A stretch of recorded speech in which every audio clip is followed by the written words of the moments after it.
Right, good afternoon everybody. Welcome Mark to Hello, mate. Ebbsfleet United. Love good old ground, isn't it? I love it here. Lovely, mate. Beautiful. It's a good lovely old day. school, isn't it?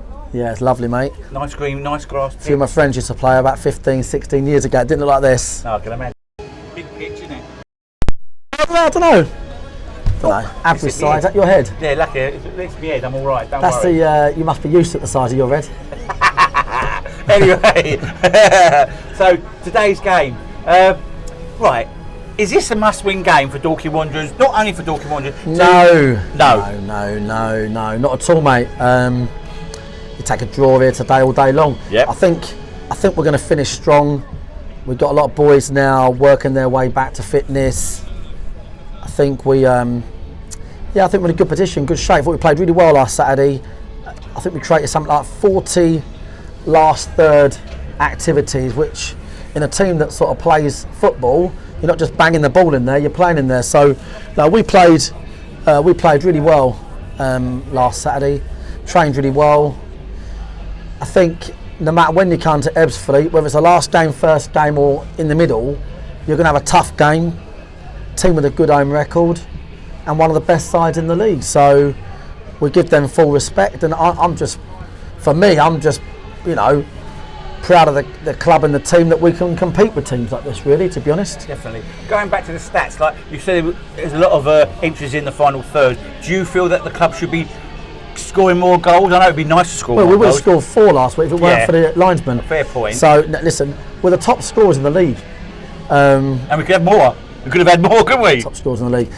You can never get sport with football. You've always got to remember where you come from, where you are. We all have to. I have to remind myself sometimes. And we've had a fantastic season. We're in an exciting title race. Win, lose or draw today, we'll still be in that title race. And we've got a great footballing team that can come to venues like this and be a real threat. So I think, I just think if you're looking practically on paper, Jason's back today, and we've got Mauro now back fully fit. Wes, Josh, Niall, McShane. This is much more of a Dorking Wanderers team that we're getting towards. I don't think we'll be as good today as we will be in a week or two, but we are working back towards that sort of like performance element where we were, which is great. Can we talk about the team before kick-off? Yeah. So I notice Ed Harris is on the bench.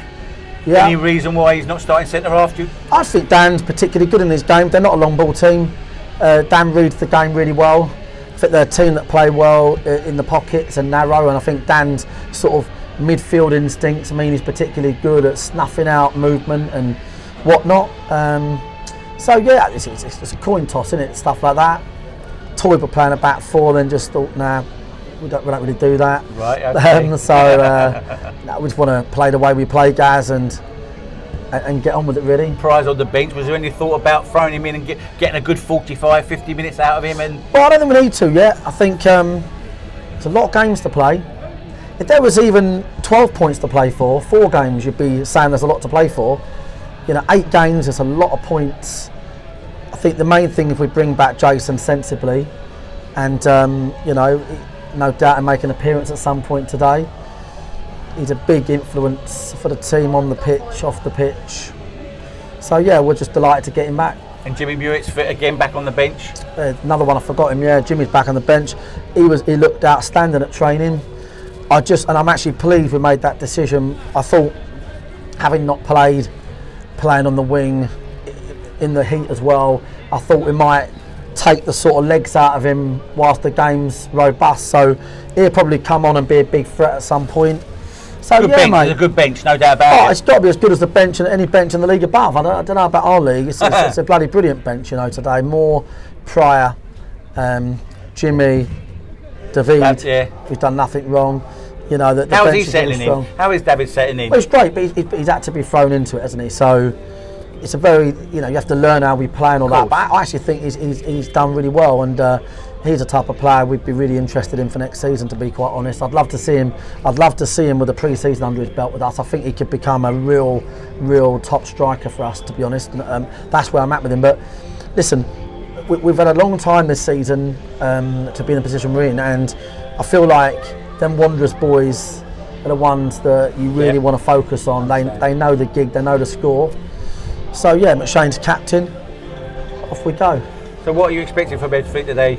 You know, But they're a pretty team to watch. I pay to watch them. You know, they're a great team to watch, and they're full time essentially. They're fit. They'll have a tactic or two. So I just think you could be away at Chippenham today. No disrespect to Chippenham at all. They're having a great season.